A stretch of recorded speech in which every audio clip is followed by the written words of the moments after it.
Hello, ಎಲ್ಲರಿಗೂ ನಮಸ್ಕಾರ. ಲಕ್ಷ್ಮೀರಾಮು ಕಿಚನ್ಗೆ ಸ್ವಾಗತ. ಇವತ್ತು ನಾವು ಗಸಗಸೆ ಪಾಯಸ ಮಾಡೋದು ಹೇಗೆ ಅಂತ ನೋಡ್ಕೊಳ್ಳೋಣ. ಮೊದಲಿಗೆ ಒಂದು ಬಾಣಲಿಗೆ ನಾವು ಒಂದು 3 ಸ್ಪೂನಷ್ಟು ಗಸಗಸೆ ಹಾಕ್ಕೊಳ್ಳೋಣ. ಇದನ್ನು ಈಗ ಗಸಗಸೆ ಹುರ್ಕೋಬೇಕು. ಚಿಟಪಟ ಅನ್ನೋವರೆಗೂ ನಾವು ಗಸಗಸೆ ಹುರ್ಕೋಬೇಕಾಗತ್ತೆ. ಗಸಗಸೆ ಪಾಯಸ 2 ರೀತಿಲಿ ಮಾಡ್ತಾರೆ. ಒಂದು ಗಸಗಸೆ ಹುರಿದು ಮಾಡ್ತಾರೆ, ಮತ್ತು ಗಸಗಸೆ ನೆನೆ ಹಾಕಿ ಸಹ ಮಾಡ್ತಾರೆ. ಇವತ್ತು ನಾನು ತೋರಿಸ್ತಾ ಇರೋದು ಗಸಗಸೆ ಹುರಿದು ಮಾಡುವಂಥ ರೀತಿ.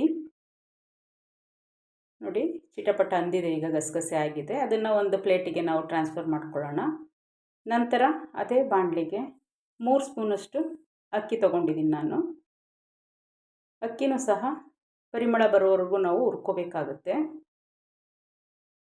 ಅಕ್ಕಿ ಪರಿಮಳ ಬರೋ ತನಕ ನಾವು ನಿಮ್ಮಲ್ಲಿ ಕೇಳ್ಕೊಳ್ಳೋದೇನು ಅಂದರೆ, ಯಾರೆಲ್ಲ ನನ್ನ ಚಾನಲ್ನ ಸಬ್ಸ್ಕ್ರೈಬ್ ಮಾಡದೆ ನೋಡ್ತಾ ಇದ್ದೀರಾ, ದಯಮಾಡಿ ಸಬ್ಸ್ಕ್ರೈಬ್ ಮಾಡ್ಕೊಳ್ಳಿ ಅಂತ ಕೇಳ್ಕೊತೀನಿ. ಹಾಗೆ ಪಕ್ಕದಲ್ಲಿರ್ತಕ್ಕಂಥ ಬೆಲ್ ಐಕಾನ್ನ ಪ್ರೆಸ್ ಮಾಡಿದ್ರೆ ನಾನು ಹಾಕ್ತಕ್ಕಂಥ ಪ್ರತಿಯೊಂದು ವಿಡಿಯೋಸ್ದು ನೋಟಿಫಿಕೇಷನ್ಸ್ ನಿಮಗೆ ಬರುತ್ತೆ. ಎಲ್ಲ ವಿಡಿಯೋಸು ಮಿಸ್ ಆಗದೆ ನೀವು ನೋಡ್ಕೋಬೋದು. ನಂತರ ಅಕ್ಕಿ ಇನ್ನೇನು ಆಯಿತು ಅನ್ನೋಷ್ಟರಲ್ಲಿ ನಾವು ಬಾದಾಮಿ ಮತ್ತು ಗೋಡಂಬಿ ಒಂದು 6-7 ತೊಗೋಬೋದು. ಅದನ್ನು ಸಹ ಹಾಕಿ 1-2 ನಿಮಿಷಗಳ ಕಾಲ ಅಕ್ಕಿ ಜೊತೆಲೇ ನಾವು ಫ್ರೈ ಮಾಡ್ಕೋಬೇಕು. ಈಗ ಆಗಿದೆ.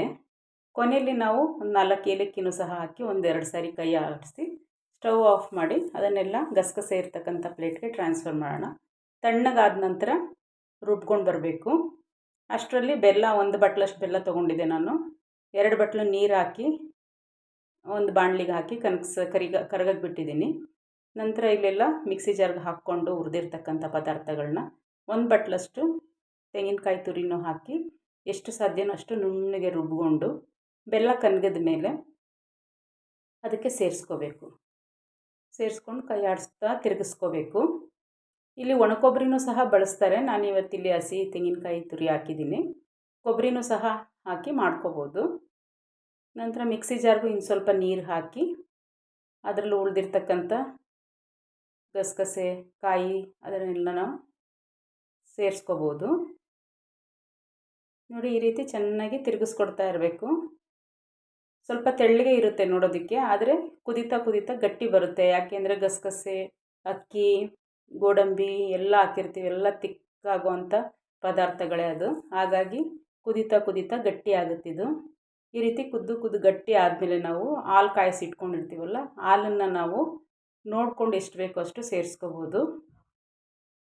ಸ್ವೀಟು ಅಷ್ಟೇ, ಜಾಸ್ತಿ ಆಯಿತು ಅಂದರೆ ಹಾಲು ಸ್ವಲ್ಪ ಹೆಚ್ಚಿಗೆ ಸೇರಿಸ್ಕೋಬೋದು. ನಂತರ ಕೊನೆಯಲ್ಲಿ ಇಲ್ಲಿ 1-2 ಸ್ಪೂನ್ ತುಪ್ಪ ಹಾಕಿ ಸ್ವಲ್ಪ ಗೋಡಂಬಿ ಹಾಗೆ ದ್ರಾಕ್ಷಿನ ತುಪ್ಪದಲ್ಲಿ ನಾವು ಹುರಿದ್ಬಿಟ್ಟು ಸೇರಿಸ್ಕೋಬೇಕಾಗುತ್ತೆ. ಇದು ತುಂಬ ಚೆನ್ನಾಗಿರುತ್ತೆ ರುಚಿ.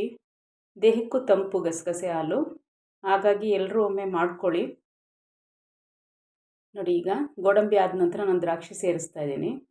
ದ್ರಾಕ್ಷಿನೂ ಆಯಿತು. ನೋಡಿ, ಈಗ ಇದನ್ನು ನಾವು ತೆಗೆದು ರೆಡಿಯಾಗಿರ್ತಕ್ಕಂಥ ಗಸಗಸೆ ಪಾಯಸಕ್ಕೆ ಹಾಕಿದ್ರೆ ಗಸಗಸೆ ಪಾಯಸ ಸಿದ್ಧ ಆಯಿತು. ಎಲ್ಲರೂ ಒಮ್ಮೆ ನಿಮ್ಮ ಮನೆಗಳಲ್ಲಿ ಮಾಡ್ಕೊಳ್ಳಿ. ಇಷ್ಟ ಆಯಿತು ಅಂದರೆ ಎಲ್ಲರೂ ಲೈಕ್ ಮಾಡಿ, ಶೇರ್ ಮಾಡಿ, ಕಮೆಂಟ್ ಮಾಡಿ.